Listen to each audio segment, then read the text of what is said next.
자, 이제 오늘은 123페이지에 보면은 어디냐면은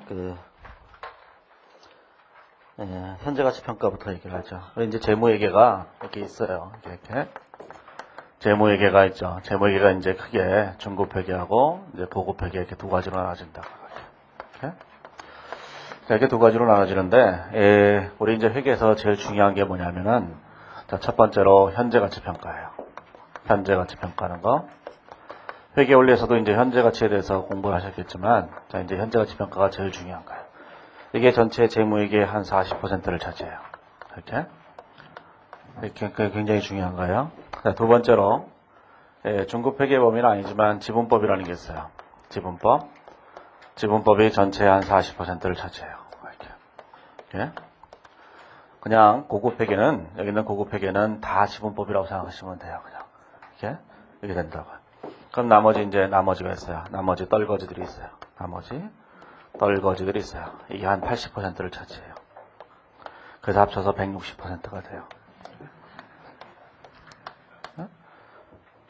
생각을 좀 바꾸세요. 이게 세상이 다 합쳐서 100%가 된다는 생각을 바꾸셔야 돼요. 그래야지만 성공할 수 있어, 사람이.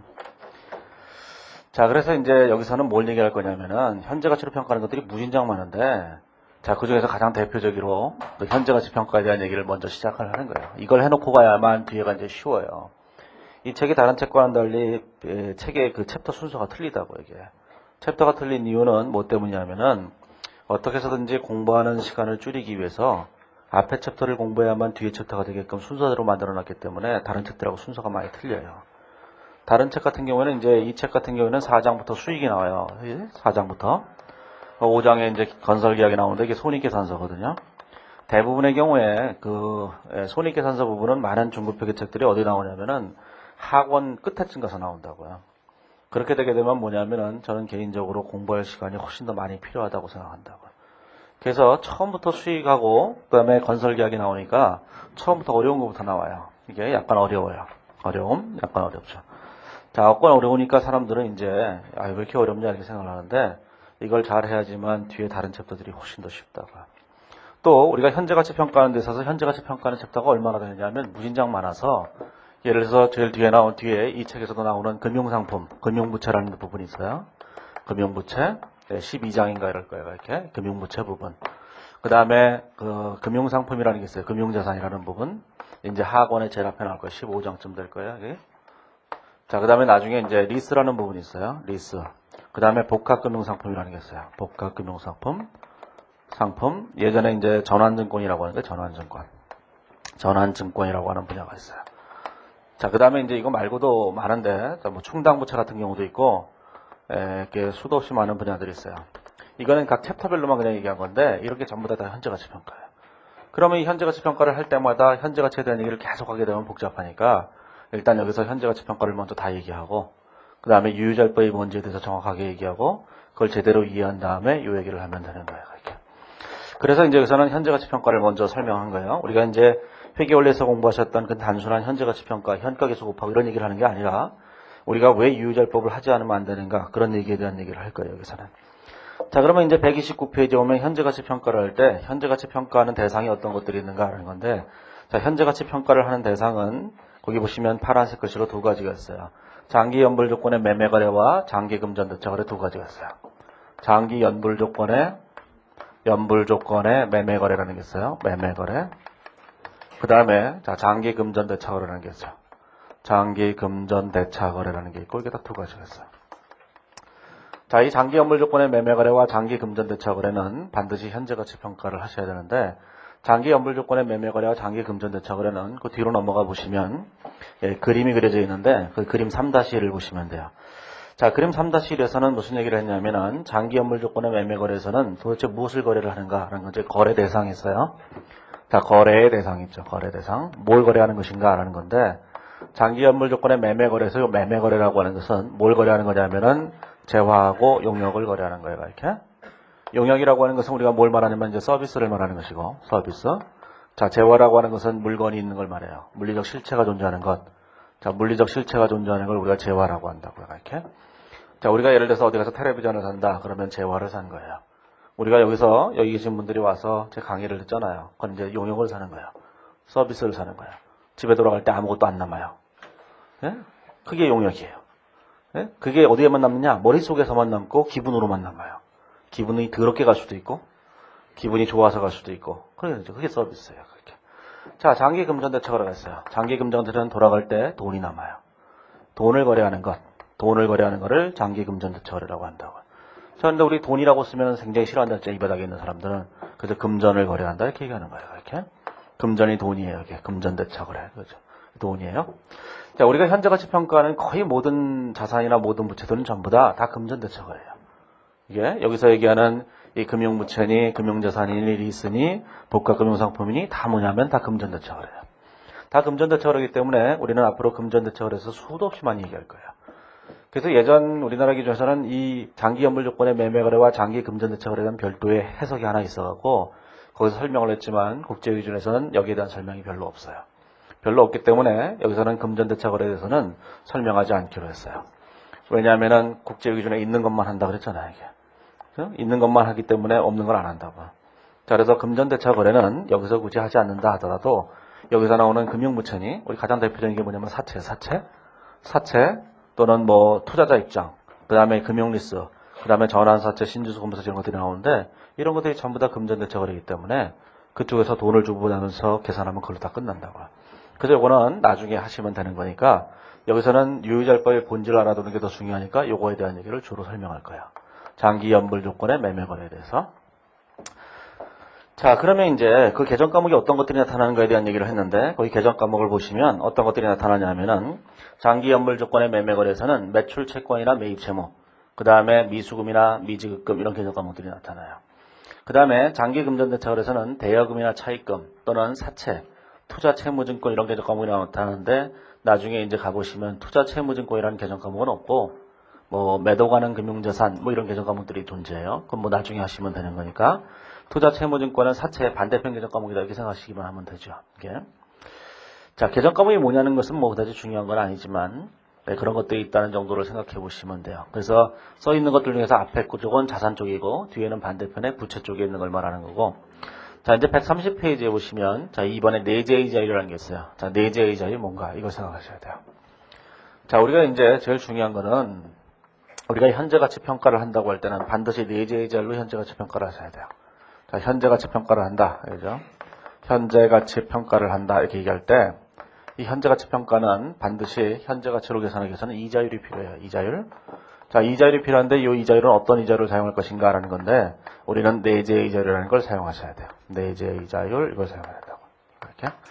자, 이 내재의 이자율을 영어로는 IRR이라고 얘기하는데, IRR이라고 얘기하는 거예요. 이렇게. 이 IRR이 내재의 이자율이에요. 굉장히 중요한 이자율인데, 나중에 이제 회계사 공부하시거나 세무사 공부하시는 분들 양쪽 다 원가 회계 쪽을 가보면 이 내재의 자율에 대해서 하루 종일 강의를 할 거예요. 원가 회계하는 사람이. 자, 그리고 나면 회계사 공부하시는 분들은 또 재무관리 쪽으로 넘어가요. 재무관리 하는 사람들도 원가 회계사 했는지도 모른 채 또 하루 종일 강의할 거예요. 그래서 양쪽에서 다 나와요. IRR이라는 게. IRR은 굉장히 중요한 이자율이에요. IRR은 내재의 자율이라고 하는 거예요. 내재의 자율. 자, 그러면 내재의 자율은 IRR이 도대체 뭘 말하는 것인가? 라는 것인데, 내재의 자율은 다음 중 더 명확히 결정할 수 있는 것으로 한다. 그랬죠? 자, 동그라미 1번에 보면, 신용도가 비슷한 기업이 발행한 유사한 금융상품의 일반적인 이자율이거나, 또는 2번에 명목 금액의 현재 가치를 제공하는 재화나 용역의 현금 판매 금액과 일시시키는 할인율, 둘 중 명확하게 결정할 수 있는 것으로 한다. 이렇게 돼 있어요. 하지만 우리가 계산 문제를 낼 때는 내재의 자율을 일반적으로 다 주기 때문에, 우리가 별로 신경 쓸 필요가 없어요. 그 둘 중에 더 명확한 것으로 한다 그런 얘기는 우리가 실무에서는 이자를 우리가 정해야 되기 때문에 실무에서 정할 때는 두 개를 비교해서 둘 중 명확한 것으로 한다 그런 뜻일 뿐이고 실제 우리 시험에서는 내재의 자율이 뭐라고 다 주기 때문에 큰 문제가 안 된다고. 그러면 도대체 내재의 자율이 뭔가 이런 생각을 해보세요. 자, 이런 거죠. 자, 이런 간단한 얘기를 해보시면 되는데 자, 우리가 이제 장기 연물 조건의 매매 거래를 한다고 얘기했으니까 장기 연물 조건의 매매 거래를 해요. 매매 거래를 하게 되면 대부분 재화나 용역을 거래하는 거예요. 이렇게. 자, 용역을 거래한다 그러면 잘 머릿속에 안 들어오니까 재화를 거래한다고 생각해 보세요.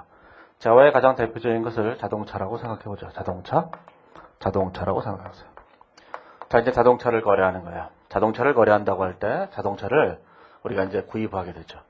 자, 자동차를 이날 현재 구입한다고 생각을 해보세요. 이날 현재 구입한다고 할 때 우리가 제네시스를 구입한다 이렇게 생각을 해보세요. 이게 자, 제네시스를 구입하는데 예를 들어서 이게 한 5천만 원이다 이렇게 생각한다면 지금 현재 자동차를 제네시스를 살 때 5천만 원을 돈 주고 사야만 된다고요. 그렇죠? 그러면 5천만 원 주고 사면 그걸 끝나는 거예요. 자, 그런데 장기 연물 조건의 매매 거래라고 하는 것은 뭐냐면 이 제네시스를 살 때 외상으로 산다 그런 뜻이에요. 외상으로 파는 경우가 있잖아요. 외상으로 파는 경우가 뭐냐면 할부 판매예요. 자, 우리가 자동차를 살 때 뭘로 파냐면 할부로 구매를 하죠. 자동차 가격이 너무 비싸니까 할부 구매를 한다고요. 자, 할부 구매를 한다고 할 때 이런 생각을 해보세요. 자, 제네시스라고 하는 게 자동차가 있다고 할 때 이날 현재로 현금을 주고 살려면 5천만 원을 주고 사야 돼요. 이렇게 주고 사죠. 그러면 이거를 만약에 36개월 할부로 산다 이렇게 얘기할 때 36개월 동안 할부 구매를 내야 되는 게 매달 이렇게 매달 내야 되는데 매달 계산을 너무 귀찮으니까 그냥 뭐 1년에 한 번씩만 준다고 생각을 해보세요. 그러면 1년에 한 번씩, 자, 3번에 걸쳐서 딱 3번만 낸다고 생각해보죠. 이때 한 번 내고, 이때 한 번 내고, 이때 한 번 내고, 이렇게 되죠. 이렇게. 자, 나누기가 힘드니까 제네시스를 6천만 원으로 올랐다고 해보세요. 그 사이에 올랐어요. 이게 6천만 원이에요. 자, 이런 거죠. 이렇게. 짐바브웨잖아요. 순식간에 그 사이에 벌써 올랐어요. 자, 그러면 이제 6천만 원이 됐어요. 자, 6천만 원이 됐는데, 이 6천만 원짜리 자동차를 제네시스를 사는데, 우리가 이제 3년 동안에 걸쳐서 할부로 산다 이렇게 얘기한다면 현대자동차에서 이걸 팔 때 매년 2천만 원씩 받고 2천만 원씩 이렇게 받고 2천만 원씩 3번만 내라 그러고 팔 리가 없다 그런 얘기 절대로. 그렇죠? 왜냐하면 현대자동차 입장에서 볼 때는 지금 팔면 6천만 원을 받을 수 있는데 앞으로 3년에 걸쳐서 2천만 원씩 나눠서 받게 된다면 여기에 해당하는 이자만큼 손해를 보게 되잖아요. 이렇게 간단하게 생각하시면 돼요. 학원이나 또는 어디선가 강의를 듣거나 또는 물건을 산다고 할 때 물건을 파는 데서 제일 앞에서 얘기를 하잖아요. 이렇게. 무슨 예를 들어서 뭐 롯데카드는 2개월 무이자 할부다. 이런 얘기 써놓죠. 그러면 사람들이 다 뭐라 그래요? 무이자 할부로 해달라 그런다고요. 생각을 해보세요. 우리가 예를 들어서 학원 수강료를 낼 때 10만 원을 낸다고 할 때나 그냥 카드로 10만 원을 일시불로 하나. 그 다음에 2개월 무이자 할부로 한다고 해서 10만 원을 내나. 10만 원 내는 건 똑같아요. 근데 사람들은 누구나 다 무이자 할부로 해달라 그런다고. 물론 안 그런 사람들도 있어요. 정신 나간 사람들은 안 그러는데. 저는 뭐 할부는 안 해요. 절대로. 할부도 빚이라고 생각하는 사람이기 때문에 그래서 그냥 일시불로만 하는데 무이자 할부를 사람들이 엄청나게 선호하는 이유는 뭐냐? 무이자 할부가 그냥 일시불로 사는 것보다 이자만 없다면 이것이 훨씬 더 싸다고 믿기 때문이에요. 그렇죠? 그렇기 때문에 이렇게 하는 거예요. 물론 저도 이런 거 뭐 가격이 싼 걸 살 때는 그냥 무이자 할부 한다 해도 일시불로 하지만 얘를 무이자로 해준다. 그러면 당연히 할부로 하죠. 이건 이자가 엄청나니까. 자, 그런데 우리가 생각을 해보세요. 그런데 무이자 할부가 아니고 그냥 할부로 하실래요? 이렇게 얘기하면은 할부 절대로 안 하죠. 할부 이자가 너무 비싸서 할부 이자를 얘가 너무 비싸니까 할부로 안 한다고. 자, 그래서 우리가 현대자동차에서 얘를 팔 때는 어떻게 파냐면은 매년 2천만 원씩 이렇게 받고 파는 것이 아니라 여기에 이자까지 포함시켜 갖고 받게 돼요, 돈을.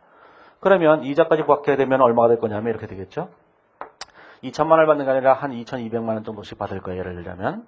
그러면 2,200만 원씩 받게 되면 전부 다 2,200만 원씩 3번을 받게 되죠. 이렇게. 자, 그러면 요 3번씩 받게 되는 이 미래연금 흐름 요 3개하고 요것의 현재 가치를 내재이자를 할인했을 때 6천만 원이 되게끔 할인하게 되면 이때 계산되는 이자율이 있어요. 이거를 우리가 IRR이라고 얘기하는 거예요. 이렇게.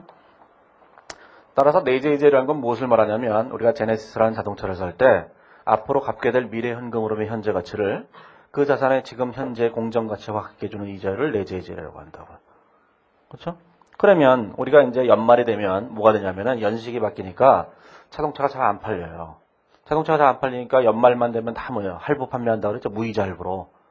12월 말만 되면은 다 무이자 할부 판매한다고 난리가 나요. 자동차 회사들이. 그럼 무이자 할부 판매한다고 할 때는 이걸 어떻게 판단해요? 2천만 원씩 받고 판다는 얘기거든요. 이렇게 2천만 원씩.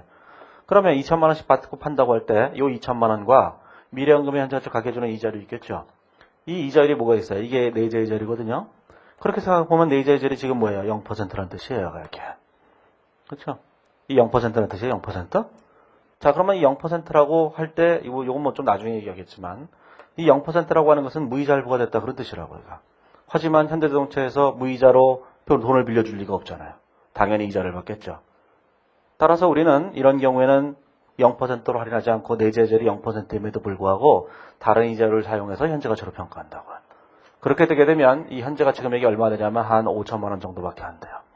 그 얘기는 뭐냐면은 자동차를 이렇게 할인 판매한 게 된다. 그런 뜻이에요. 이렇게. 이런 얘기까지 복잡하게 생각하실 필요는 없어요. 지금은 당장은 이런 생각만 하면 되죠. 이 미래연금의 현재 가치와 얘를 갖게 해주는 이자율이 내재율이다. 그런 얘기야. 그 이자율이 뭐냐? 그 이자율이 거기 있는 동그라미 2번을 말하는 거예요. 신용도구 명목금액의 현재 가치를 제공하는 재화나 용역의 현금 판매과 일치시키는 할인율. 그걸 말하는 거예요. 그게 2번이에요. 그러면 자 이게 2번이죠. 그러니까 요걸 갖게 해주는 이자율이 2번이라고 해요. 이렇게. 근데 좀 아까 얘기했잖아요. 명목가액으로 무이자로 한다 그랬죠. 자, 무이자로 하게 되면, 자, 요것과 요것을 현재 가치로 평가하게 되면, 무이자 이자율이 몇 퍼센트예요? 0%잖아요, 0%. 하지만, 이렇게 팔았을 리가 없는 거죠.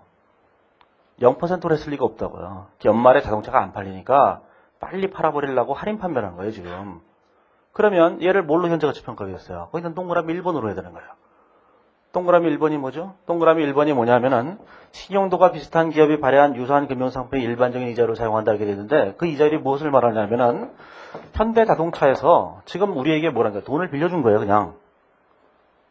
이렇게 생각하면 돼요. 우리가 현대자동차 6천만 원짜리 제네시스를 산다고 할 때 첫 번째 방법은 뭐예요? 내 돈 주고 사는 거죠. 내 돈이 없는 거예요 지금. 두 번째 방법은 우리가 은행에서 돈을 빌려서 사면 돼요. 은행에서 6천만 원을 빌려갖고 이걸 사면 되는 거죠 이렇게. 자, 세 번째 방법은 뭐냐? 이걸 은행에서 돈을 빌리지 말고 현대자동차에서 돈을 빌리는 거예요. 물건을 파는 사람이 돈을 빌려주놓고 그 돈을 빌려준 걸 가지고 이 돈 갖고 자동차를 사라 이렇게 얘기한다고. 자, 그러면 현대자동차에 돈을 빌려줄 때 얼마에 빌려줬겠어요? 동그라미 1번의 이자율만큼을 받고 빌려줬을 거라고. 그럴 거 아니겠어요? 그 얘기는 이제 좀 이따가 얘기할 거예요.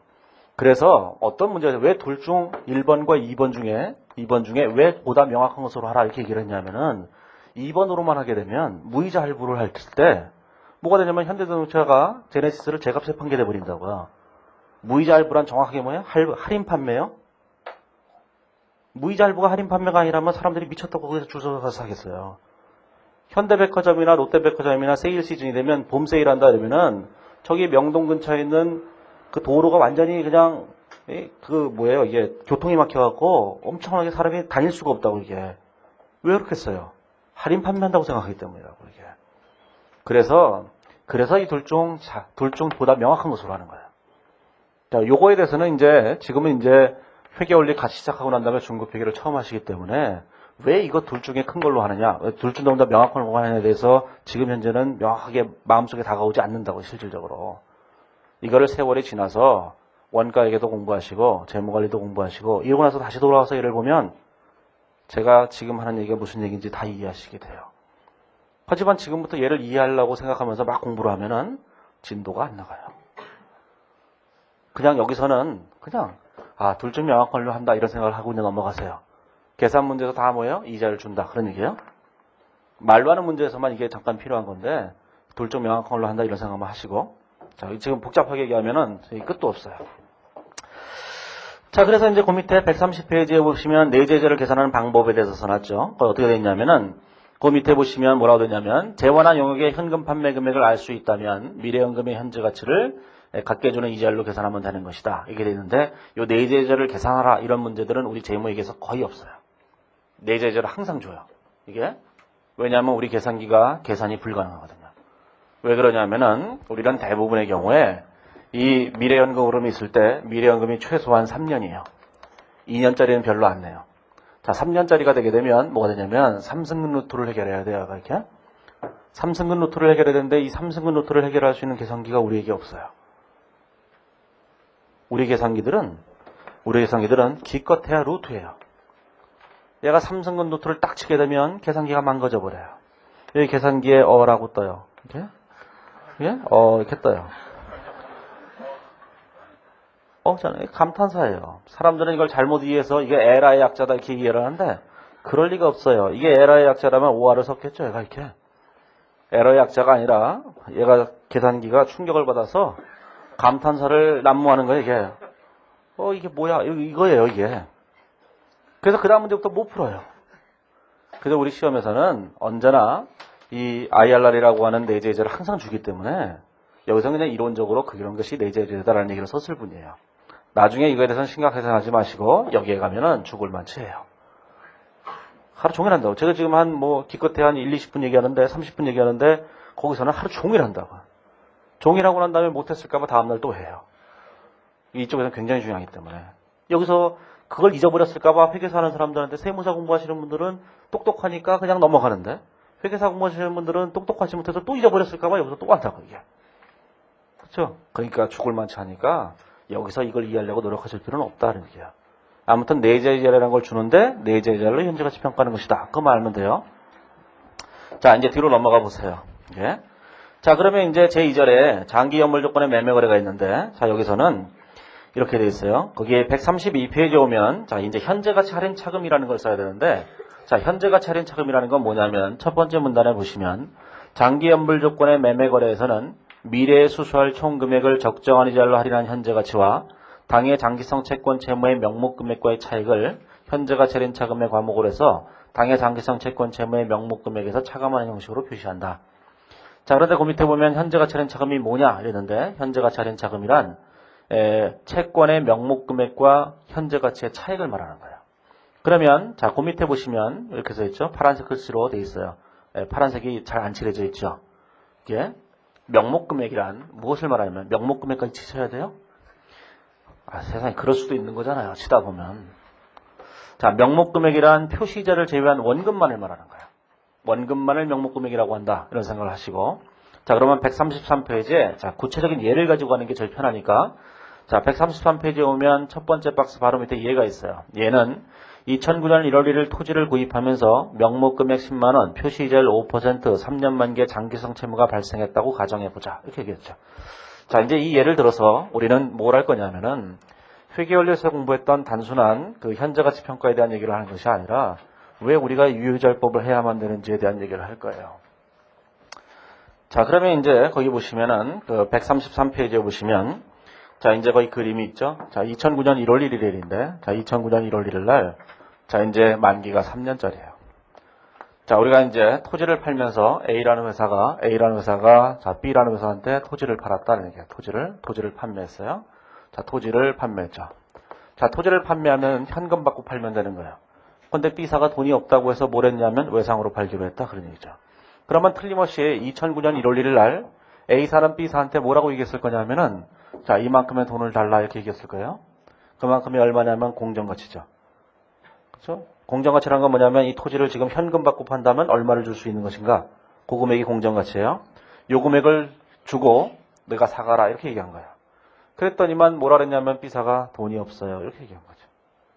그래서 A사가 뭐라고 얘기했냐면 그러면 이렇게 사갈래? 이렇게 물어본 거예요. 지금 돈을 내지 말고 네가 앞으로 3년이 지난 후에 10만 원의 돈을 내고 10만 원의 돈을 내고 매년 5천 원씩의 돈을 더 낼래? 이렇게 얘기한 거예요. 이게 이자만큼을 이렇게 내고 가져갈래? 말래? 이렇게 물어본 거예요. 자, 그러면 판매자인 A사의 입장에서 볼 때는 무슨 생각을 했냐면 이런 생각을 했겠죠. 지금 현재 이 금액을 받고 파는 것과 이 금액을 받는 대신에 이 금액을 받는 것과 두 개의 가치가 같다고 생각했을 거예요. 그러니까 그런 제안을 했겠죠. 만약에 얘가 조금이라도 손해라고 생각하면 그런 제안을 했을 리가 없잖아요. 따라서 우리는 뭐가 되냐면 이 금액과 이 금액은 같은 가치를 갖고 있을 거라는 거예요. 이렇게. 그렇죠? 그러면 이 미래연금의 현재 가치와 얘를 갖게 해주는 이자율이 뭐냐? 그게 IRR이에요. 그게 내재 이자율이에요.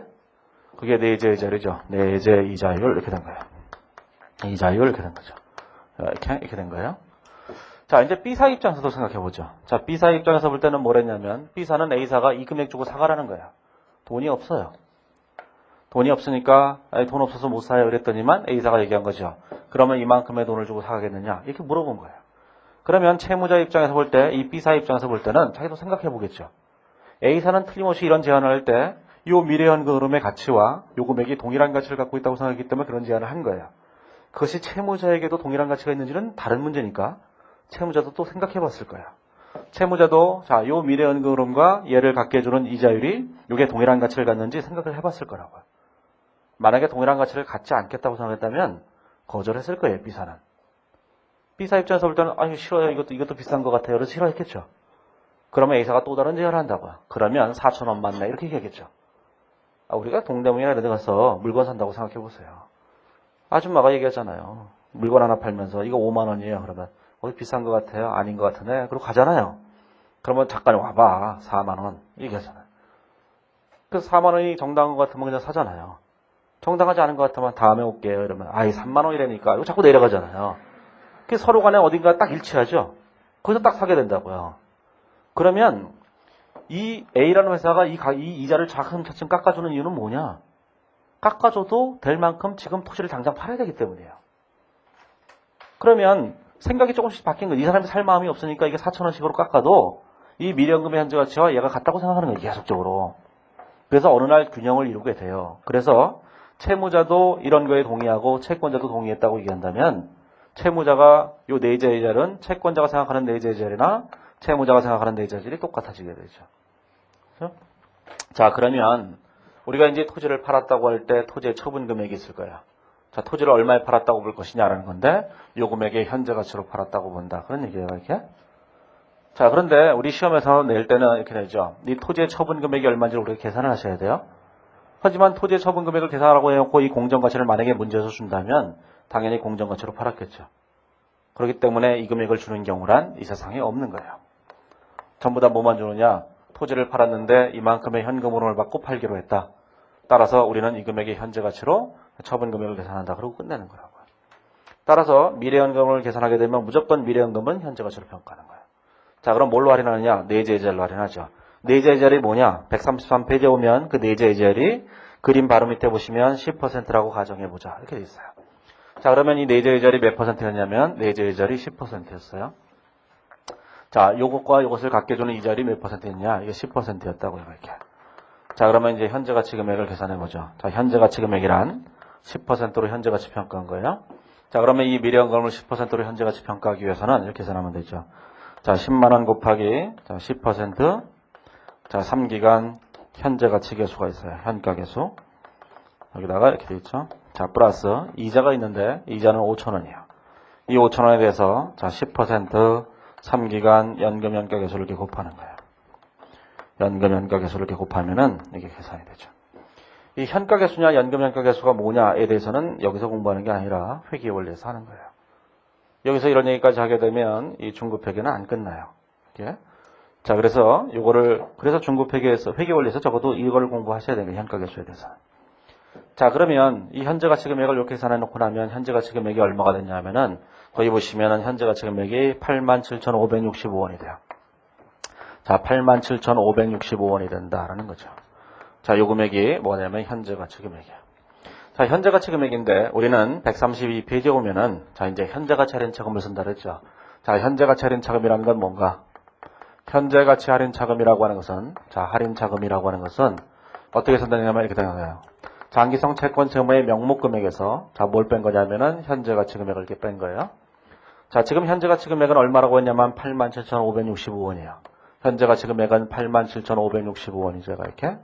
자, 명목 금액은 얼마인가? 명목 금액은 원금만을 말한다. 좀 아까 얘기했잖아요. 자, 명목 금액이라고 하는 것은 132페이지에 있는 첫 번째 박스 바로 밑에 있다시피 명목 금액이란 표시이자 부분을 제외한 원금만을 말한다. 자, 여기 보시면 이게 표시이자예요. 이 표시이자는 원금이 아니다. 그런 얘기예요. 원금은 요것만을 말하는 거예요. 자, 그러면 원금이 10만 원이니까 자, 10만 원에다가 현재 가치 금액을 빼게 되면 얼마 되면 12,435원에 해당하는 현재 가치 할인 차금이 계산되게 되는 거예요. 자, 그러면 이 현재 가치 할인 차금을 어떻게 처리할 것인가 이제 해보죠. 자, 이제 물건을 판 사람이 있고 물건을 산 사람이 있어요. 자, 물건을 판 사람과 물건을 산 사람 양쪽을 다 해보면 A사가 물건을 팔았죠. 자, A사가 물건을 팔았어요. 자, A사가 물건을 팔았을 때 자, 이런 생각을 해보죠. A사가 물건을 팔았는데 뭘 팔았냐면 토지를 팔았어요. 자, 토지의 장부가액이 얼마인지 있다고 생각해보세요. 자, 얘를 팔았는데 얼마에 팔았냐면 외상으로 팔았어요. 그럴 때 우리는 미수금이라고 얘기하는 거예요. 이렇게. 자, 미수금이라고 해서 파는데 얼마를 받았냐면은 명목 금액을 받고 팔았다. 이렇게 얘기하는 거예요. 10만 원을. 이렇게. 여기다가 써야 될 금액을 언제나 뭘 쓰냐면 명목 금액을 갖다 써요. 자, 그런데 이 미수금을 당장 받는 것이 아니라 앞으로 3년 후에 받을 거니까 이 앞에다가 뭐라고 쓰냐면 앞에다가 장기자를 하나 붙이는 거예요. 이렇게. 그래서 차변에 장기 미수금 이렇게 하나 쓰는 거죠. 자, 그러면 장기 미수금이 10만 원이고 토지가 쓰여져 있어요. 자, 그런데 이 장기 미수금은 현재 가치로 평가했을 때 이 10만 원의 지금 현재 가치가 얼마냐면은 87,565원밖에 안 되니까 12,435원을 현재 가치 할인 차금이라고 써야 돼요. 반대편에다가. 그럼 이 반대편에다가 현재 가치 할인 차금이라고 쓰게 되면 12,435원이 쓰여지는데 이렇게 쓰여져요. 이렇게 쓰여지죠. 자, 이렇게 쓰여지게 되면 뭐가 되는 거냐면은, 자, 여기 있는 요금액하고 장기 미수금과 여기 있는 현재 가치 할인 차금의 차이가 발생하게 되죠. 그렇죠? 자, 요금액이 뭐냐면은 현재 가치 금액인 거예요. 이렇게. 자, 이거를 우리가 재무상태표에게 표시할 때는 이렇게 표시하게 되는 거죠. 재무상태표에 표시할 때 어떻게 표시하면 여기다가, 자, 장기 미수금이라고 쓰고, 장기 미수금 얼마라고 쓰냐면 10만 원이라고 쓰고, 그 밑에다가 여기다가 현재 가치 할인 차금이라고 이렇게 써주는 거예요. 12,435원 이렇게 쓰는 거죠. 자, 두 개를 네팅하게 되면 금액이 되겠죠. 그러면 재무상태표에다가 자, 87,565원이라고 이렇게 보고하게 되는 거예요. 재무상태표에 보고할 때는 이렇게 보고하셔도 되고, 어제 말씀드렸던 것처럼 그냥 요거 한 줄만 이렇게 딱 보고해도 돼요. 그렇죠? 그게 상계가 아니라고 얘기했잖아요. 그건 회사가 알아서 하는 것이지만 우리가 이제 시험을 보는 입장에서 볼 때는 이렇게 항상 따로따로 보고를 해줘야만 문제를 내는 사람이 흥미가 있잖아요. 그래서 달랑 한 줄 써놓으면 뭐야 이 자식들하고 확 꺼버려요. 그러니까 항상 이렇게 쓰셔야 돼요. 이렇게 분계를 하실 때 이걸 네팅하시면 안 돼요. 항상 따로따로 쓰셔야 돼요. 네팅하는 건 자유예요. 시험장에서 딱 긋는 것도 자유예요. 네? 자, 네팅하시면 안 되고 이게 각각 별도로 쓰셔야 돼요. 자, 그러면 이제 이렇게 하게 됐죠. 자, 그러면 반대편에다가 이제 채무자도 생각을 하겠죠. 자, 채무자도 이렇게 쓰는 거예요. 자, 채무자도 자, 차변의 토지 쓰죠. 얼마라고 쓰는 거예요. 그런데 이게 외상으로 샀으니까 반대편에 미지급금이라고 쓰게 되죠. 자, 미지급금이 10만 원이고, 자, 이게 이제 외상이 3년 후에 받는 거지, 3년 후에 주는 거니까 앞에다가 장기자를 하나 붙이는 거예요. 이렇게. 그래서 장기 미지급금 이렇게 되죠. 이 장기 미지급금은 자, 장기성이니까 여기다가 현재 가치 할인 차금을 쓰는 거예요. 여기다 반대편에. 자, 그러면 여기다가 현재 가치 할인 차금을 쓰게 되면 자, 12,435원이 되는 거죠. 이렇게 되는 거예요. 자, 그러면 얘도 표시할 때 어떻게 표시하냐? 똑같이 이렇게 표시하겠죠? 장기 미지급금 10만 원. 요거 대신에 이제 장기 미지급금만 쓰면 되는 거잖아요. 그러면 재무상태표 표시가 되는 거예요. 자, 그러면 이제 자, 우리가 이렇게 된 거죠. 이 토지를 살 때 어떻게 샀느냐? 요 외상으로 산 거예요. 그래서 장기 연불 조건으로 샀으니까 이걸 장기 연불 조건으로 샀다고 얘기한다고요. 장기 연불 조건이라는 것이 장기 할부로 샀다 그런 뜻이에요, 말하자면.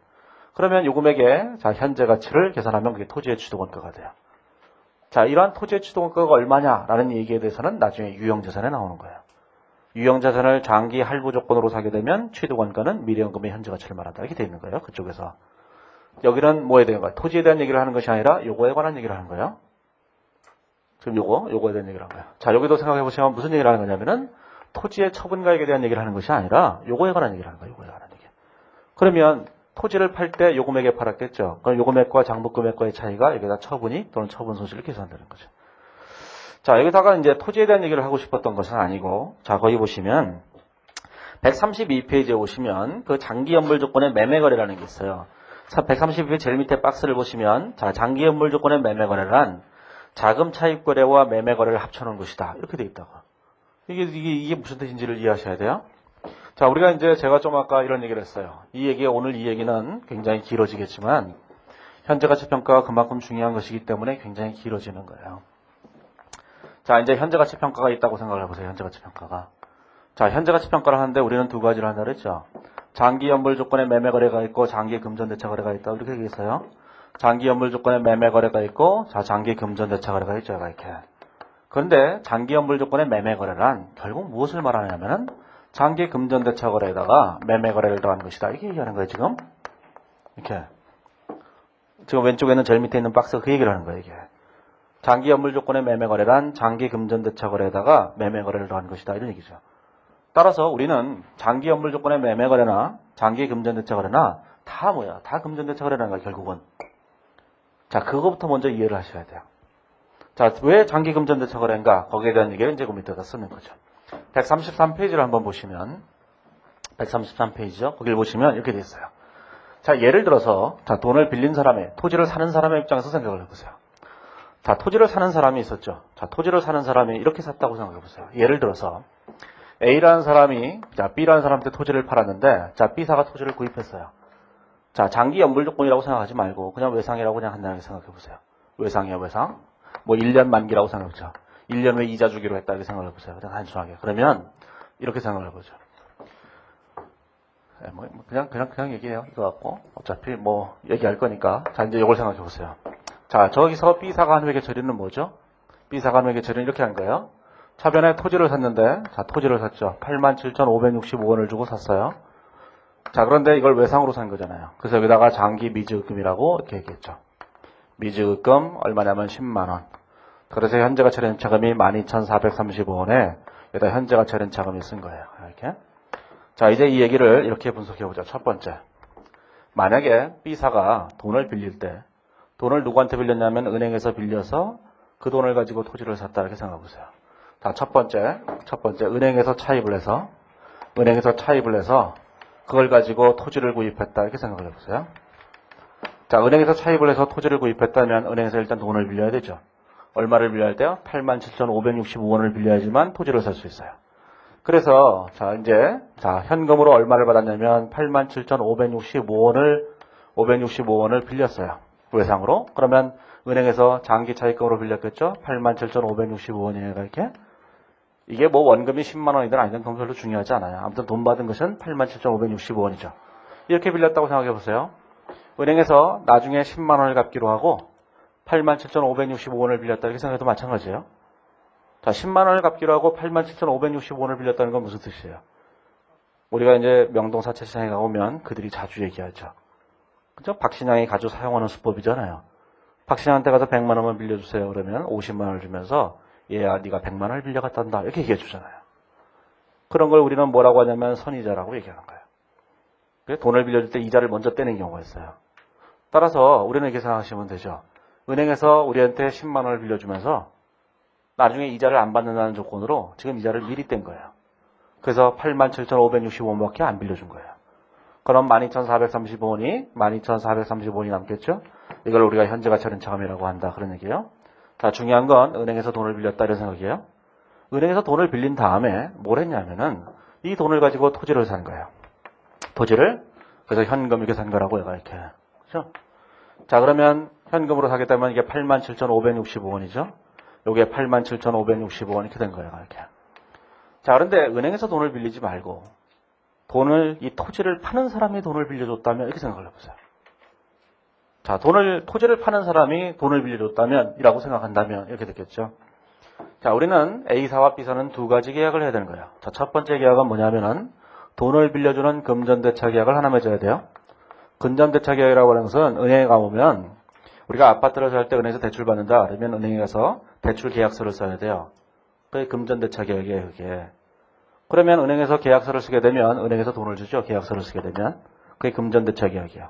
이 계약서를 A사와 B사가 이 계약을 맺음으로써 A사가 돈을 87,565원을 빌려주는 거예요. 자, 돈을 빌려주자마자 곧바로 A사는 돈을 주자마자 뺏어버려요. 뺏어버리면서 너 그 돈 갖고 토지 사기로 했잖아. 이렇게 얘기하죠. 그래서 토지를 매매하는 토지 매매 계약을 또 하나 하는 거예요. 이렇게. 그러면 계약서를 이렇게 두 장을 써요. 돈을 빌려주는 계약서 한 장, 그 다음에 토지를 파는 계약서 한 장, 이렇게 해서 계약서를 두 장을 쓰게 되면 얘는 금전대차 거래고 얘는 토지의 매매 거래일 뿐이에요. 자, 이렇게 되는 경우에 이 위의 거래는 정확하게 뭐가 되냐면 그냥 금전대차 거래가 돼요. 자, 그런데 우리가 이런 생각을 해보세요. A사와 B사가 둘이서 계약을 하면서 금전대차 계약을 하나 맺고 그 다음에 그걸 갖고 그 돈을 가지고 토지를 사라 라고 하는 토지 계약을 별도로 맺으나 아예 계약서를 딱 한 장 쓴 다음에 토지 매매 계약을 한 장 쓴 다음에 자, 돈을 나중에 갚아 이렇게 얘기하나 똑같은 거거든요, 실질적으로.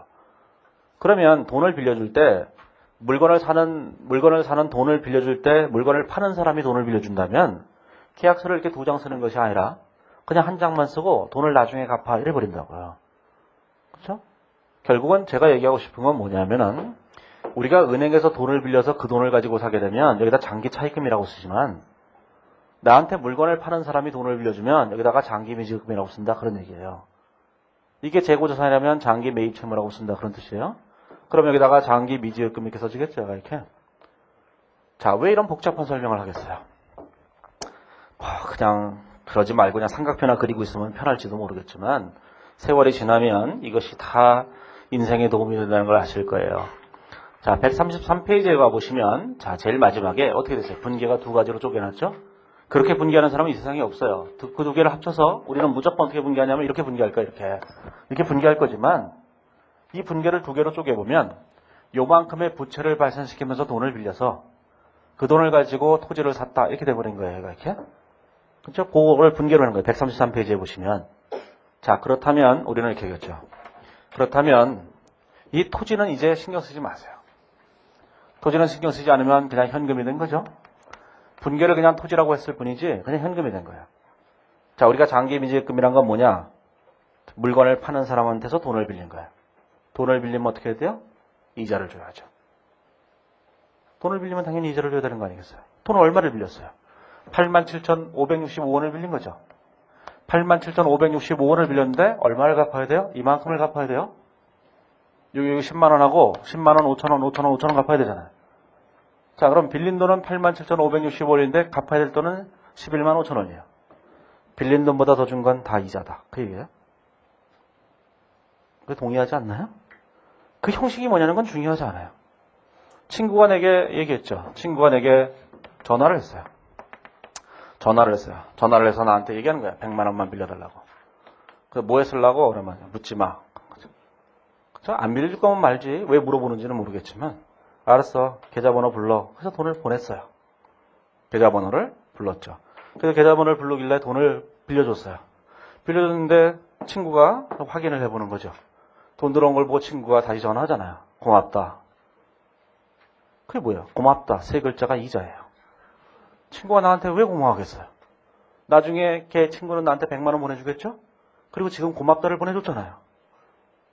고맙다 이자예요. 이자라는 건 별거 아니에요. 빌린 것보다 더 준 건 다 이자예요. 그것이 무엇이 됐든 간에 따질 필요 없다고. 자, 생각을 해보세요. 친구가, 자, 우리 이제 친구들의 모임이 있죠. 친구들 모임에서는 다 돈을 빌려주고 빌릴 때마다 이 친구가 A, B, C 이렇게 있는 거예요. 이렇게 C, D 이렇게 있어요. 자, 돈을 서로 빌려줄 때마다 이자를 10%를 받기로 해요. 한 달에. 네? 우리는 다 고리대금업이에요. 그러면 A가 B한테 돈을 빌려달라고 얘기하는 거죠. 돈을 빌려달라고 얘기하는데 얼마나 필요하니? 그럼 100만 원. 이렇게 하는 거죠. 알았어. 그러면서 돈을 빌려가는 애가 뭐라고 했어요? 내가 한 달에 110만 원 줄게. 이렇게 얘기하겠죠. 이자율이 10%니까. 그러면 제가 얘기하는 거예요. 아유, 우리 사이에 무슨 이자는. 이 친구들 모임 중에서도 또 친한 애들이 있잖아요. 그쵸? 야, 얘들은 우리 친구가 아니야. 우리 둘만 진짜 친구잖아. 그리고 B가 얘기를 하는 거잖아요. 우리 사이에 무슨 이자는. 이자를 주고받을 때는 C하고 D하고 할 때나 받는 거지. 우리 A, B 사이는 그런 사이가 아니잖아. 무슨 이자는 됐어. 그렇게 얘기하는 거죠. 그러면 얘가 뭐라 했어요? 눈물을 주르르 흘리죠. 야, 나는 그렇게 어떻게 생각해 본 적이 없는데 얘가 나를 그렇게 생각했잖아요. 나를 죽여버리고 싶죠. 그리고 통장을 확인해 보는 거야. 통장을 확인해 보니까 90만 원밖에 없는 거야. 그랬더니만 친구한테 전화했죠. 야, 왜 90만 원만 보냈어? 그랬더니 나중에 100만 원 갚아. 야, 너 이자 없다 그랬잖아. 이자 없어. 나중에 100만 원만 갚아. 그렇다면 그건 이자가 아닐까요? 그렇죠? 뭐든지 뭐야. 내 통장에 찍히는 것보다 더 주는 건 다 이자예요. 그것이 이자를 미리 받던 나중에 받던 어떻게 받던 그런 중요하지 않아요. 그렇죠? 100만 원에 대해서 이자를 하나도 안 받는데 야 100만 원 빌려주게 너무 고마워. 내가 오늘 술 한잔 살게. 술 사는데 왜 걔가 술을 사요? 그것도 이자예요. 이자라는 개념은 그렇잖아요. 자, 그러니까 이자라는 개념은 빌린 돈보다 더 준 건 다 이자예요. 자, 그럼 뭐가 되죠? 자, 그러면 이렇게 된 거예요. 자, 어떻게 된 거냐면 자, 이제 그림을 하나 다시 그려보시면 자, 우리는 여기서 이걸 알았죠. 현재 가치 금액이 빌린 돈이라는 걸 먼저 확인하셔야 돼요. 현재 가치 금액이 빌린 돈이에요. 미래연금의 현재 가치가 빌린 돈이고 그 돈을 가지고 토지를 산 거라고요. 그럼 얼마를 빌렸어요? 자, 87,565원을 빌렸죠. 제가 이렇게 빌렸어요. 앞으로 얼마를 갚기로 했죠? 10만 원, 5천 원, 5천 원, 5천 원을 갚기로 했어요. 하지만 내가 87,565원을 빌렸다면 87,565원만 갚으면 되는 거 아니겠어요? 빌린 돈만 갚으면 되는 거죠. 빌린 돈만. 빌린 돈만 갚으면 되는 거예요. 565원을 빌린 돈만. 그런데 나중에 얼마를 갚으라는 거예요? 이렇게 갚으라는 거죠. 5천 원씩이 더 갚으라는 거죠. 이렇게. 그리고 만기에 87,565원을 갚는 것이 아니라 10만 원을 갚으라고 얘기했으니까 12,430원을 더 갚으라는 거잖아요. 이렇게. 자, 그러면 나는 이만큼의 돈을 갚아야 되는 거예요? 근데 나는 이만큼밖에 안 빌렸다고. 그럼 빌리는 돈보다 더 준 게 다 뭐예요? 노란색이죠. 노란색은 다 이자다. 그 얘기예요. 그러면 이 노란색 중에서 자, 5,000원이라고 하는 세 개는 표시이자예요. 매년 주기로 한 이자예요. 그건 우리가 이자라는 생각을 한다고요. 틀림없이. 매년 이자라고 해서 주니까. 하지만 12,435원도 보면 이자다. 그런 얘기예요. 여기서 얘기하는 이 현재가 재련차금이 이자다. 그 얘기예요. 그 왜 이자인가? 보니까 알겠잖아요. 빌린 돈보다 더 준 건 다 이자예요. 그래서 12,435원도 틀림없이 이자가 되는 거예요. 자, 그러면 이자는 어떻게 써내야 되죠? 이자는 각 회기간에 배분을 해야 되는 거예요. 자, 그러면 생각을 해보시면, 자, 첫 해 이자가 얼마죠? 5,000원 줬어요. 그럼 요 기간에, 자, 5,000원의 이자를 주면 되는 거죠, 이렇게. 자, 두 번째 회계는데 이자를 줘야 되죠. 얼마를 줘야 돼요? 5,000원만 주면 되는 거죠. 자, 세 번째 이자가 얼마예요? 세 번째 이자는 이자를 17,435원을 준 거예요. 현금으로 준다고 할 때 이만큼을 준 거라고요. 그러면 각 회계연도에 우리가 실제로 현금으로 이자를 준 부분, 그 금액을 우리가 이자 비용으로 인식한다면 첫 해는 5,000원의 이자 비용이, 두 번째는 5,000원의 이자 비용이, 세 번째는 17,435원의 이자 비용이 발생했다고요. 자, 그러면 이자 비용이 이렇게 되기 위해서는 뭐가 필요하냐면 이 수익 비용 대응의 원칙에 따라서 관련된 수익이 존재해야 돼요. 우리는 모든 비용은 수익 비용 대응의 원칙에 따라서 인식하는 거라고 회계 원리에서 공부하셨을 테니까, 그렇다면 이때 수익이 있었을 거 아니겠어, 수익이. 그렇죠? 자, 이때 수익은 뭐가 돼요? 첫 해나 두 번째 수익보다 세 번째 수익이 두 번째 수익의 3배가 넘어야 돼요. 3배가 넘으니까 이자 비용이 3배가 넘겠죠. 그렇죠? 하지만 여기서 빌려온 이 87,565원이 가져다 주는 효익이 어떻게 세 번째 해가 두 번째의 3배가 되겠어요? 그 금액이 얼마인지 우리는 잘 몰라요. 측정하기 어려운 거니까. 하지만 적어도 이 87,565원이 이 회계연도에 가져다 주는 효익과 이 회계연도에 가져다 주는 효익은 별로 틀리지 않을 거라고요. 그렇죠? 그 효익이 완벽하게 똑같다고 간주하는 것을 우리가 정액법이라고 하는 거예요. 그러면 이 각 회계연도의 효익이 다 똑같다고 얘기한다면 비용도 당연히 똑같아야만 되죠. 비용이 다 똑같아야만 되는데 이 표시자는 항상 똑같은 거니까 12,435원에 대한 이 현재 가치 할인 차금만 각 회계연도에 걸쳐서 3분의 1씩 나누면은 수익 비용 대응의 원칙이 정확하게 성립하잖아요. 그렇죠? 자, 그런 걸 우리가 정액법이라고 해요. 자, 정액법은 시험에 나오지 않아요. 자, 그러면 이제 정액법에 대한 얘기가 어디 나오냐면은 거기 정액법은 139페이지에 오면 가로 2번에 보면 정액법 이렇게 나와있죠. 정액법은 장기성 채권 채무의 상환 기간에 걸쳐 현재 가치 할인 차금을 변동 안 불한 금액을 상가격으로 하는 방법이다. 그게 정액법이에요. 자, 그래서 정액법에 따라서 얘를 회계 처리해 보면 이렇게 되는 거예요. 자, 정액법에 따라서 얘를 이제 회계 처리를 해보죠. 정액법에 따라서 이제 얘를 회계 처리해 보면, 자, 첫 해에는 우리가 이제 이렇게 회계 처리했어요. 2009년 1월 1일 날 차변의 현금, 대변의 장기미지급금, 현재 가치 할인 이렇게 회계 처리했다고. 자, 2009년 자 12월 30일이 됐죠. 자, 2009년 12월 31일 현재로 우리는 이자 비용을 인식해야 된다 그런 얘기예요. 이자 비용을. 자, 이자 비용을 인식해야 되는데, 자, 현금으로 줘야 되는 이자도 있고, 자, 나머지는 뭐냐면은 만기일에 이렇게 한꺼번에 주기로 했잖아요. 한꺼번에 주기로 했기 때문에 그 금액을 여기다가 미리 현재 가치 할인 차금으로 써놨다고. 이게? 그게 무슨 얘기냐면은 이 12,435원은 무엇을 말하냐면 선이자를 준 걸 말하는 거예요. 자, 생각을 해보세요. 자, 우리가 이날 현재로 10만 원을 빌렸다고 한다면 만기일에 얼마를 주면 돼요? 10만 원만 주면 되는 거죠. 그러면 자, 10만 원, 5천 원, 5천 원, 5천 원 이렇게 주면 되는 거잖아요. 그렇죠? 자, 그런데 이 사람은 뭐예요? 이자로 10%를 받아야 되겠다는 거예요? 지금 내재질이 10%니까 내재질이 10%라는 얘기는 빌린 돈에서 이자를 10%를 받겠다는 뜻이에요. 자, 그러면 이 빌린 돈에서 이자를 10%씩 받아야 돼요. 이게 만 원씩을 받아야 되죠. 얘가 이렇게 만 원씩의 표시자를 받아야 되는데 매년 5천 원씩밖에 못 받았잖아요. 그럼 매년 5천 원씩을 못 받겠죠. 얘가 이렇게. 자, 매년 5천 원씩을 못 받게 되면 이 매년 못 받게 된 이 5천 원을 지금 미리 선이자로 떼는 거예요.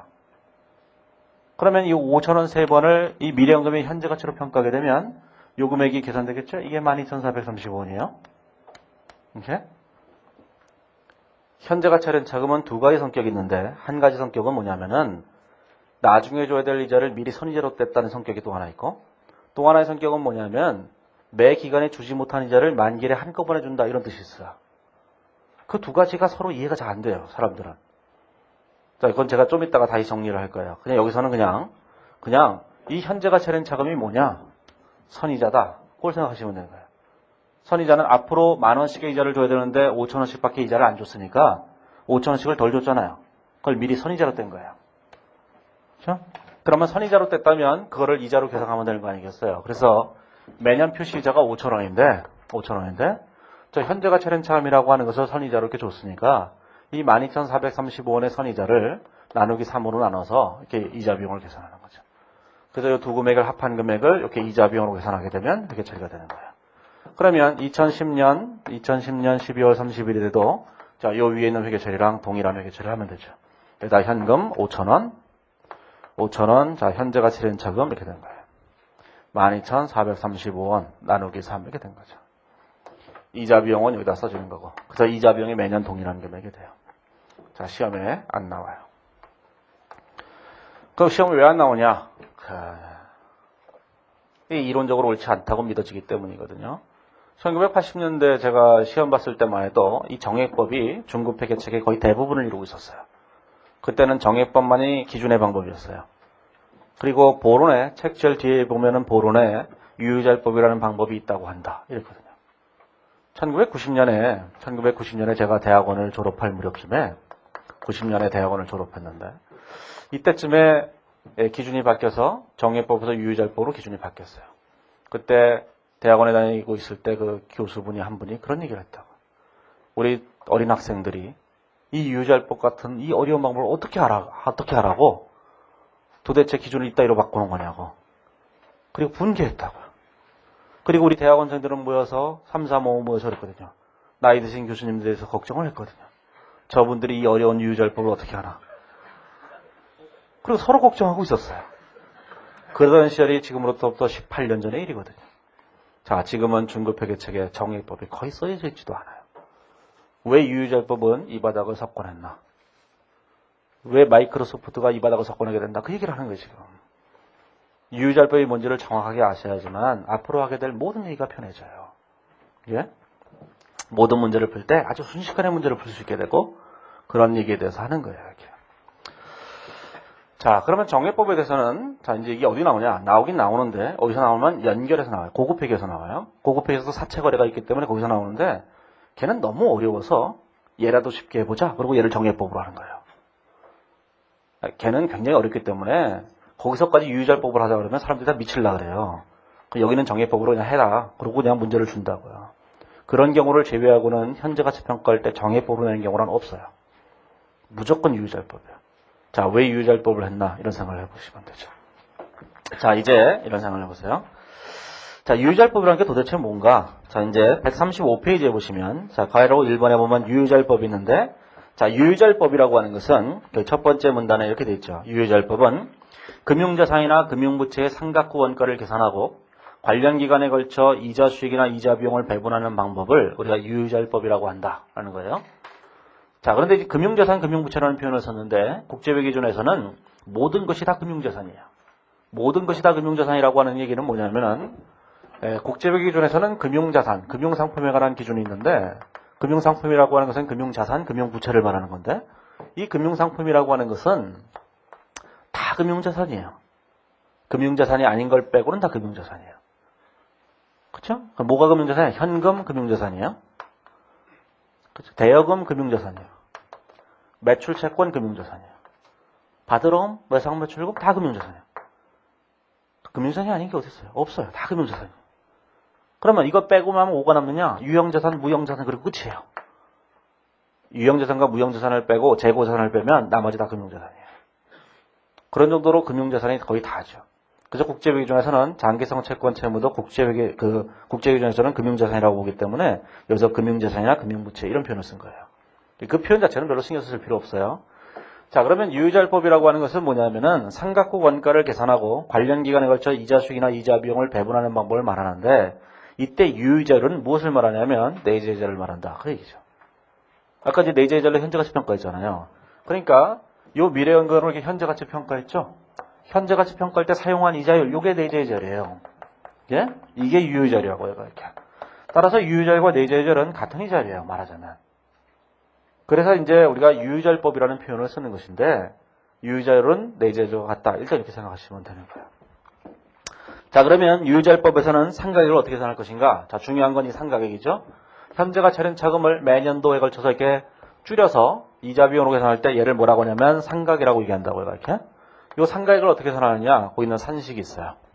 거기에 135페이지에 오면 자, 현재가 차린 차금 상각액은 135페이지에 오면 첫 번째 박스, 가운데 박스를 보시면 실질이자에서 표시이자를 뺀 금액이다. 이렇게 돼 있어요. 자, 현재가 차린 차금 상각액은 실질이자에서 표시이자를 뺀 거예요. 자, 이렇게 생각을 해보세요. 자, 상가액이란 뭔가? 상가액이란, 자, 실질이자에서, 자, 뭘 뺀 거냐면, 자, 표시이자를 이렇게 뺀 거예요, 이렇게. 자, 표시이자란, 뭐 쉽게 아실 수 있죠. 액면금액에다가 표시이자를 곱한 거니까, 액면금액 또는 명목금액에다가 여기다 표시이자를 곱한 거예요. 여기서는 이제 5,000원을 말하는 거예요. 자, 실질이자라는 건 뭔가? 자, 실질이자란, 자, 기초장부가액에다가 유효이자를 이렇게 곱한 거예요. 이때 유효이자란 내재이자를 말한다, 이렇게 얘기했잖아요. 자, 거기서는 이제 그 주 1을 달려놨는데, 박스에 보면 주 1에 보면은 직전 이자 지급일 현재 이렇게 돼 있는데, 원래는 직전 이자 지급이 돼야 되는데, 여기서 그냥 기초라는 표현을 그냥 썼어요. 거기는 직전 이자 지급이 돼 있죠. 우리 이제 일반적으로는 직전 이자 지급이 대부분 12월 31일이기 때문에, 기초하고 같은 날짜가 되는 거예요, 일반적으로. 자, 그래서 일단은 뭐 기초장부가액이라고 생각하시면 돼요. 자, 그러면 기초장부가액에다 유효자를 곱해서 실질이자를 계산하고 거기다 표시이자를 뺀 금액을 상가액이라고 한다, 그 얘기죠.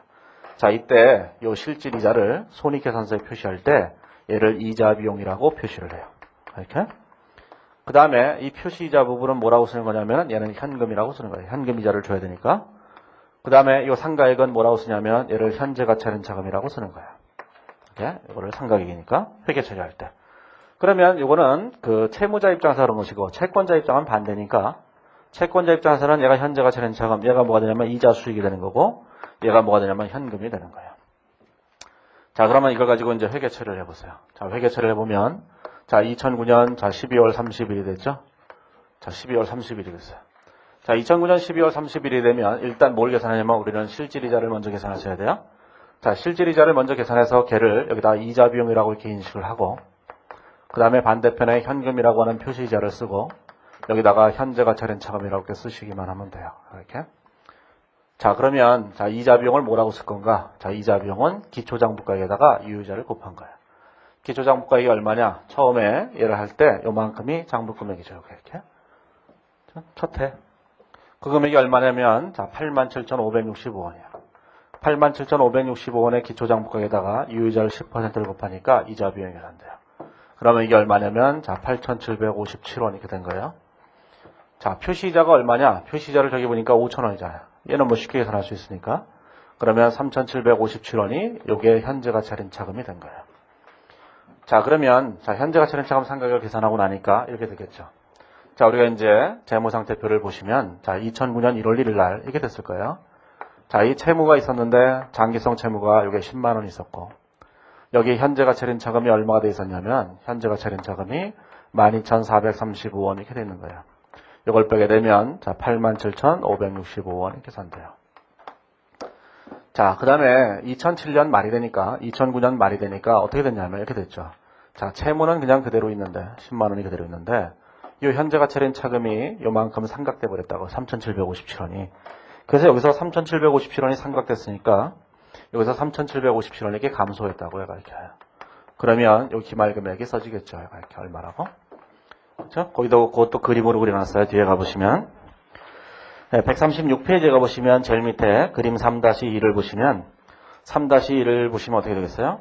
현재가치 할인차금 상가액이 3,757원이죠. 그러니까 8,678원이 됐어요. 자, 8,678원이 됐죠. 자, 장부가액의 입장에서 볼 때는 여기서 3,757원이 이렇게 늘어나게 된 거예요. 이렇게 57원이 이렇게 늘어나게 됐죠. 그러면 우리가 이제 이 장부금액이라고 하는 것은 점점 늘어가서 결국은 뭐가 되냐면 액면금액이 돼요. 왜냐면 요 현재가치 할인차금은 항상 0이 될 테니까 나중에. 따라서 우리 장부금액을 고쳐가야 되는데 어떻게 고쳐가야 되냐면 요 금액이 액면금액이 되게끔 점점 고쳐가는 거예요. 그러면 자, 다음 연도를 생각해 보세요. 자, 2010년 12월 30일이 되면 또 우리가 똑같은 이자 비용을 또 인식을 해야 된다고. 여기다 이자 비용을 또 인식할 때 이자 비용을 우리가 계산해야 될 거 아니겠어요? 자, 요 이자 비용을 계산할 때 기초장부가액이 또 필요한 거죠. 기초장부금액이 얼마냐? 기초장부금액은 제일 처음에 살 때는 자, 87,565원이었다. 그런 얘기죠. 이렇게. 근데 전년도에 3,757원을 삼각했으니까 삼각한 금액을 더하는 거야. 이걸 더할지 뺄지를 결정할 때는 어떻게 결정하느냐? 요 금액이 액면 금액이 되는 방향으로 계산하면 돼요. 액면 금액이 10만 원이니까 더해야지만 10만 원이 될 거니까 결국은. 그래서 더해야 되죠. 그럼 여기다가 자 곱하기 10%를 곱하시면은 뭐가 되냐면 이자 비용이 되는 거예요. 그러면 이 이자 비용을 여기다 쓰시면 얼마가 되냐 하면은 다음 연도 금액이 있겠죠. 다음 연도 금액이 9,132원이 돼요. 자, 9,132원이 된 거죠. 이렇게. 그 다음에 여기다가 자 현금이라고 하는 금액이 얼마냐면 5,000원이죠. 그러면 여기다가 현재 가치 할인 차금이 얼마가 되냐면은 얼마냐면 4,132원 이렇게 되는 거예요. 이렇게. 자, 그러면 다음 연도에도 또 똑같은 회계처리를 또 하실 수 있을 거예요. 자, 그러면 다음 연도에 가보시면 자 2011년 자 12월 30일이 되죠. 자, 이때도 똑같이 또 이자 비용을 또 인식하는 거예요. 자, 이제 이자 비용을 인식할 때 이때 장부 금액은 또 이렇게 바뀌게 되겠죠. 자, 처음에는 얼마였어요? 87,565원이었죠. 이렇게. 근데 처음에 생각한 게 3,757원이잖아요. 자, 그런데 이때 생각한 게 또 있죠? 4,132원, 32원 이렇게 되잖아요. 여기다 곱하기 10%를 곱하시면 여기는 요 금액이 계산돼 나오는 거예요. 그러면 나머지가 현금이고 나머지가 현재 가치 할인 차금이 되죠. 그 상각이 딱 완료되는 거예요, 마지막으로. 이런 정도 얘기를 이제 회계원리에서 하셨을 거예요. 그러면 회계원리에서 하셨을 거예요. 이렇게 얘기하는데 갑자기 가슴이 뜨끔하고 한 적이 없는데 이래버리면 아주 슬퍼지는 얘기가 되죠. 자, 그러면 자 이거를 이 분계를 표로 만든 거를 우리가 삼각표라고 하는 거예요. 회계학을 공부하는 사람들의 가장 갖고 있는 가장 커다란 단점이 뭐냐? 삼각표를 그리면 삶이 끝난 줄 알아요. 삼각표를 그리면 야 이게 회계 원리를 공부하면서 강사가 삼각표를 막 그리면 저 자식은 왜 저렇게 잘 그려? 이런 다음에 어느 날 나도 그릴 수 있게 되면은 아, 별거 아니네 회계학이 이런다고. 삼각표 아무것도 아니에요. 삼각표는 여기 계신 분들을 합격으로 이끌어주는 지름길이 아니라 합격을 막는 장애물일 뿐이에요. 왜 그러냐면은 우리는 항상 시험 문제를 풀 때 시간의 제약이 있다고. 시간의 제약만 없다면 삼각표란 아주 훌륭한 도구가 될 수도 있어요. 하지만 우리는 언제나 시간의 제약에 시달리고 있다고요. 우리가 삼각표를 그리기 전에 줄을 쭉쭉 그리면 종이 쳐요. 그게 이 삼각표의 단점이에요. 제가 얘기하고 싶은 거는 삼각표는 그릴 줄 알아도 그릴 필요는 없다는 거예요. 삼각표를 하나도 못 그려도 우리는 문제를 다 풀 수 있어요. 오늘은 그 얘기를 하고자 하는 거예요. 어떻게 삼각표 없이 문제를 풀 수 있나? 제 객관식 문제집 가면 삼각표 하나도 없어요. 객관식 책은 처음부터 끝까지 삼각표 하나도 없어요. 하나도. 다른 책들 객관식 보세요. 삼각표 천지예요. 답만 한 페이지예요. 그렇죠? 답만 한 페이지 갖고 언제 풀어요? 딱 보면 답이 뭔지 알아야죠. 그러기 위해서는 유의절편이 뭔지를 알아야 될 필요가 있다는 거예요. 그래서 이 얘기를 시작하는 거예요. 자, 그러면 삼각표를 먼저 생각해 보세요. 자, 회계 원리를 그냥 복습한다고 생각하셔도 되고, 자, 삼각표라는 게 도대체 뭔가? 자, 삼각표를 거기다 그려놨죠? 135페이지. 삼각표라는 게 뭐예요? 얘를 여기 보시면 여기 분계를 할 때 날짜, 이자 비용, 현금, 현재 가치 할인 차금 이렇게 돼 있죠. 이걸 그냥 옆으로 쓴 거예요. 얘가 이렇게 수평선으로 가다가 깍 꺾어져 있으니까 야, 여기 일로 와. 이래갖고 한 줄로 쓴 거예요. 자, 그럼 여기다 써보세요. 날짜 이렇게 써보죠. 여기 일자 이렇게 되죠. 날짜. 그 다음에 여기 뭐가 있어요? 실질이자. 자, 여기다가 표시이자. 그 다음에 여기다가 상가액 이렇게 쓴 거예요. 이게 별거 아니에요. 그 다음에 여기다가 장부 금액을 하나 더 써주는 거죠. 장부 금액 안 쓰면 큰일 나냐? 큰일 나지 않아요. 왜냐하면 삼각표는 표준화된 양식이 있는 것이 아니기 때문에 자기가 쓰고 싶은 대로 쓰기만 하면 돼요. 삼각표라는 것이 이 삼각표를 계산하기 위한 표다. 그런 뜻이거든요. 그렇죠? 그러니까 이 표시제는 안 써도 돼요. 실질이다 써놓고 마음속으로만 표시제를 빼서 여기다 써도 된다고요. 대부분의 사람들이 이렇게 5칸을 쓰기 때문에 5칸을 쓰는 것일 뿐이고 어떤 사람은 6칸을 써요. 왜냐하면 이 장부 금액을 저 앞에다 또 하나 더 쓴다고요. 왜냐하면 여기 있는 걸 보고 쓰기가 귀찮아서 앞에 걸 보고 쓰려고 양쪽에다 또 써요. 자, 그러면 여기다 이렇게 쓴 거죠. 2009년 자 1월 1일 이 장부 금액이 87,565원이다. 이렇게 쓰는 거예요. 이렇게. 자, 두 번째를 보세요. 2009년 말이 되면 자 12월 30일이 되면 실질이라는 기초장부가에다 유효절 곱한 거야. 자, 8,757원 이렇게 된 거죠. 이렇게. 자, 표시이자가 얼마야? 5,000원이에요. 자, 요걸 빼게 되면 자 3,757원 이렇게 되는 거죠. 3,757원 이렇게 되는 거예요. 이렇게. 자, 요 금액은 항상 어디로 가야 돼요? 마지막에 가면 10만 원이 돼야 된다고 무조건. 그러면 자 플러스 하는 방향으로 가야 되겠죠. 이렇게. 그러면 거기는 다음에 91,322원이 되는 거예요. 91,322원이 되는 거예요. 자, 91,322원을 자 2010년 말이 되니까 자 이제 91,322원이니까 10%니까 얼마예요? 9,132원 이렇게 되는 거예요. 이렇게. 여기다가 5,000원을 빼보시면 자 얼마가 되어 있냐면은 4,132원 이렇게 돼 있어요. 그럼 요 두 개를 더하겠죠? 두 개를 더하게 되면 거기 있는 금액이 95,000, 95,000, 자, 454원 이렇게 된 거예요. 자, 이제 마지막 해가 됐어요. 2011년 말이 됐죠. 11년 말이 되면 조금액에다가 자, 9,545원이 됐죠. 거기다가 5,000원을 빼게 되면 얼마냐면 4,545원이 돼요. 그러면 얼마 되냐면 99,999원이 돼요. 이렇게 쓰는 사람들이 있어요. 네, 마지막은 항상 액면 금액이 되게끔 맞추는 거예요. 이런 걸 우리는 끝수 조정이라고 해요. 조작이에요, 조작. 마지막 해는 끝수를 맞추기 위해서 이렇게 약간씩 조작을 해요. 언제나 약간 틀리기 때문에 마지막만 조작하시면 되죠. 자, 이걸 우리는 삼각표라고 한다고. 자, 이걸 못 그려서 사람들은 이걸 그리기 위해서 회계 원리 때부터 부단히 노력해요. 그리고 어느 날 갑자기 그릴 수 있게 되면서부터 사람들이 무슨 생각을 하냐면은 야, 이제 나는 회계를 못 푸는 문제가 없다 이상한다. 그리고 시험장에 가서 삼각표를 그리고 문제를 풀기 시작해요. 문제를 풀라 그랬더니만 종이 치는 거예요. 그걸 어떡하겠어요, 이게. 항상 공부할 때 잊지 말아야 될 거는 뭐냐면은 시간의 제약이 있다는 걸 잊으면 안 돼요. 많은 사람들이 공부를 할 때 시간의 제약이 있다는 걸 잊는다고요.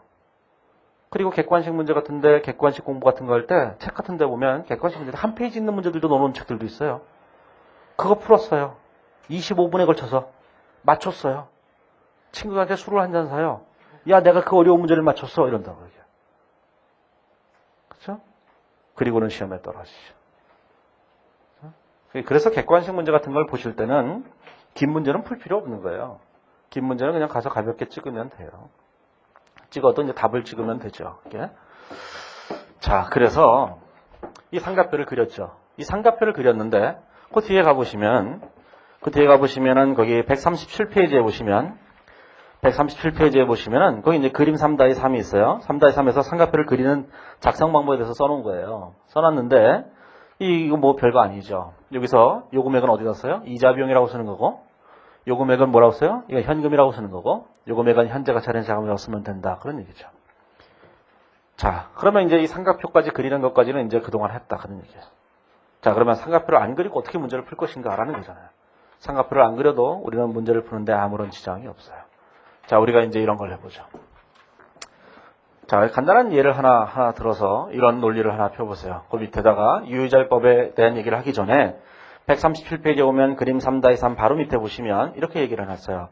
거의 파란색 글씨로 뭐라고 써놨냐면은 현재가 차린 차금 상가액은 채무의 만기일로 갈수록 점차 증가하게 된다. 그렇죠? 자, 그 얘기는 무슨 뜻이냐면 이렇게 됐다는 거예요. 자, 1차년도에 상가액을 계산해보면 2009년도에 상가액이란 이렇게 계산됐죠. 자, 87,565원의 기초장부가액에다가 10%를 곱하고 거기다가 5,000원을 빼서 첫 해 상가액을 계산해낸 거예요. 이 첫 해 상가액을 우리는 알파라고 그냥 가정을 해보세요. 알파라는 거 우리는 알죠. 3,757원이라는 걸. 자, 2010년이 되면 자, 다음 연도를 생각해야 될 때 다음 연도의 기초장부가액은 87,565원에다가 뭐냐면 이 알파라고 하는 금액을 더해야 되잖아요. 장부 금액이. 여기다가 10%를 곱하고 다시 5,000원을 빼보세요. 이거를 베타라고 해보세요. 이렇게. 자, 그래서 두 개를 빼보세요. 중학교 때 수학 공부를 할 때 수학 선생님이 학교 수업 시간에 그냥 막 빼잖아요. 우리는 왜 뺀지도 모른 채 빼라 그래서 그냥 뺐잖아요. 자, 그리고 희한한 산식들을 만들어냈죠. 그게 뭐냐면, 자, 위에서 밑에 걸 빼든 밑에서 위에 걸 빼든 좋은데 빼서 정리하면 이게 성립돼요. 베타는 알파 곱하기 1 플러스 10% 이게 성립한다. 자, 이건 뭐냐? 두 번째 상가액은 첫 번째 상가액에다가 1 플러스 이자를 곱한 거예요.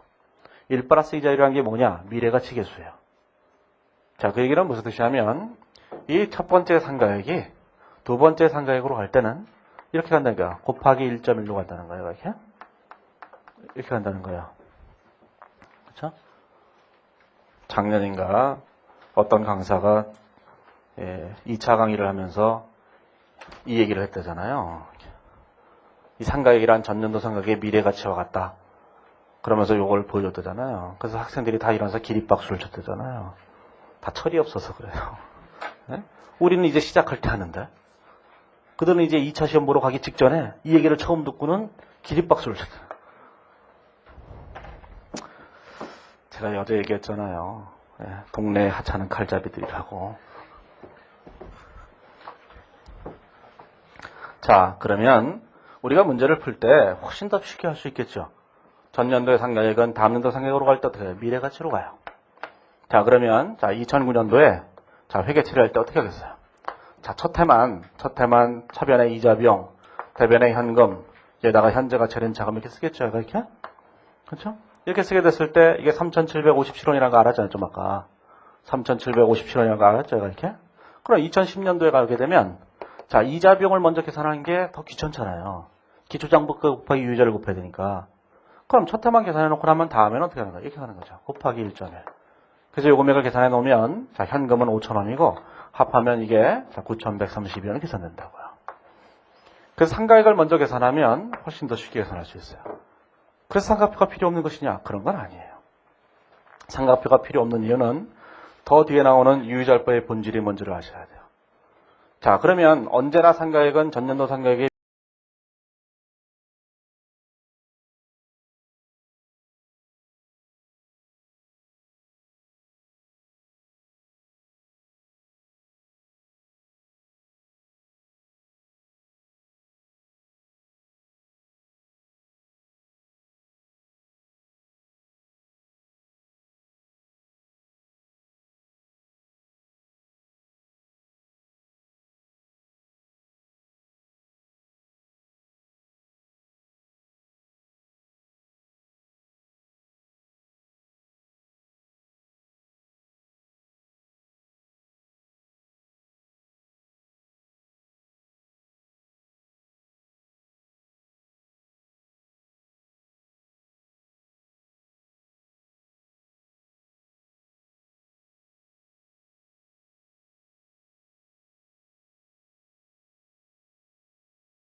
유의자가 이렇게 쭉 된 거예요, 이렇게.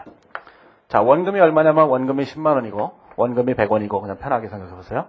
이자가 매년 5원씩이에요. 5원씩이에요. 이렇게 쫙 되는 거 5원씩. 이렇게.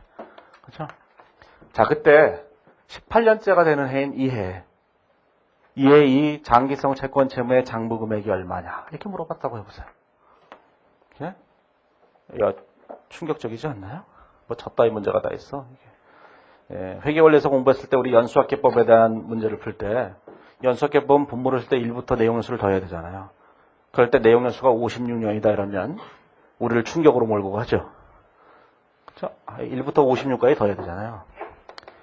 예, 솔직한 얘기로 옛날에 합격한 사람이 제가 어제도 얘기했잖아요. 150명 뽑았다고 하고 뭐 그랬잖아요. 다 무시해도 돼요. 그때 문제가 뭐냐면 이거예요. 연수학계법에 따른 감가상각비를 계산하라. 얼마인가. 단 내용연수는 56년이다. 그럼 이게 무슨 문제야?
재무회계 입장에서 볼 때는 장부금액을 계산하라 이런 문제랑 똑같은 거예요.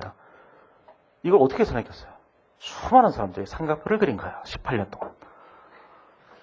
그러니까 재무관리하는 사람이 책에 이런 얘기를 했어요. 이 학원에 재무관리하는 그 김민환 씨가 저한테 와서 이랬어요. 요번에 이런 문제가 나왔는데 답답해 죽겠다는 거예요. 수험생들이 이걸 18년째 삼각표를 그렸다는 거예요. 그래서 아니 왜 그랬을까요? 그랬더니만 그 사람 하는 얘기가 이런 얘기를 하는 거죠. 이게 다 재무회계하는 사람들 때문이라는 거예요. 아니 왜요? 그랬더니만 재무회계하는 인간들이 헛구간 날이 삼각표나 그려야 되고 앉아있으니까 자기가 재무관리 기법에서 새로운 얘기를 해도 삼각표를 그리고 앉아있었다는 거죠. 그래서 제가 한마디 했어요. 난 빼세요. 자, 이제 삼각표를 그릴 줄 안다는 것과 삼각표를 그려야만 한다는 건 다른 거예요. 삼각표를 그릴 줄 안다는 것은 그냥 기초일 뿐이에요. 그 삼각표가 대단한 건가요? 분계를 표로 만든 거죠. 그걸 생각하세요. 분계를 표로 만든 거, 이게 분계로 이렇게 딱 돼 있는 걸, 야, 왜 꺾였니? 이게 핀 거예요. 이게 삼각표예요. 자, 그러면 이걸 어떻게 계산할 것인가를 생각해 보세요, 이게. 이걸 알기 위해서 뭐가 필요하냐? 유유절법이 뭔지를 알아야 되는 거예요. 유유절법이 뭔지를 우리가 정확하게 파악을 하셔야 돼요. 자, 그러면 여기서 얘기하는 전년도 삼각의 미래가치가 다음년도의 삼각이다라는 것은 그냥 그런 문제가 나오면 조금 쉽게 풀 수 있는 경우가 있다라는 정도에 불과한 것이지 이게 유유절법의 본질이 아닌 거예요. 이게.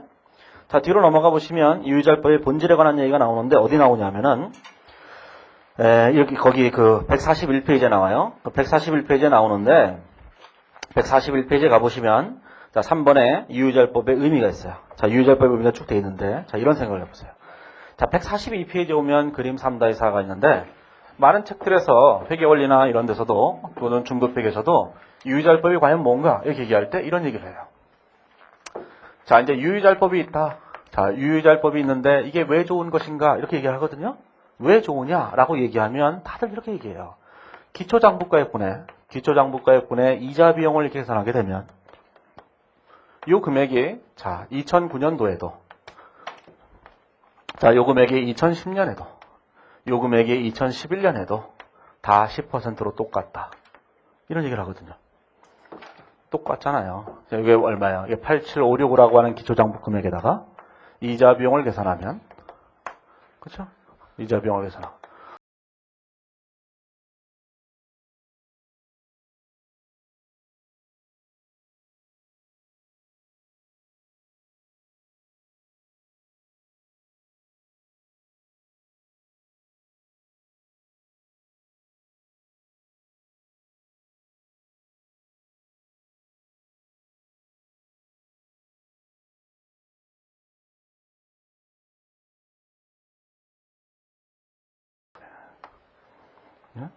가끔씩 기출문제 같은 걸 주관식 같은 문제들을 답을 따라 써놓는 걸 보면은 답답해요. 그래? 강사들이 답을 써놓은 거 보면은 그걸 답이라고 써놨는지 또 수험생들은 그거 보고 와 이거구나 유치해 그쵸 이런 거 생각해보세요. 사채를 상환했어요. 회계원리 때 사채를 상환했는데 이익이 발생했어요. 시험에 나오는 거예요. 사채 상환이익이 발생한 이유가 뭐냐 이렇게 물어봤어요. 뭐겠어요? 정답이 있잖아요. 싸게 상환해서. 그렇죠? 싸게 상환해서잖아요. 이게 뭐 틀렸다고 이게. 싸게 상환해서 사채 상환이익이 발생한 거예요. 그럼 맞게 해주겠어요? 맞게 해줄 리가 없잖아요. 그렇죠? 맞게 해줄 리가 없어요. 그거만큼이나 우스운 얘기예요, 얘기는. 네? 나중에 고급회계 같은 데 보시면 이런 거 있어요, 나중에. 고정이자 조건의 차입금이 있는데, 뭐 이런 건 모르셔도 되는데, 고정이자 조건의 차입금이 이자율 수합계약을 체결하게 돼요. 그러면 이자율 수합계약을 체결하려면 이게 공정가치 위험에 필요한 게 된다고요.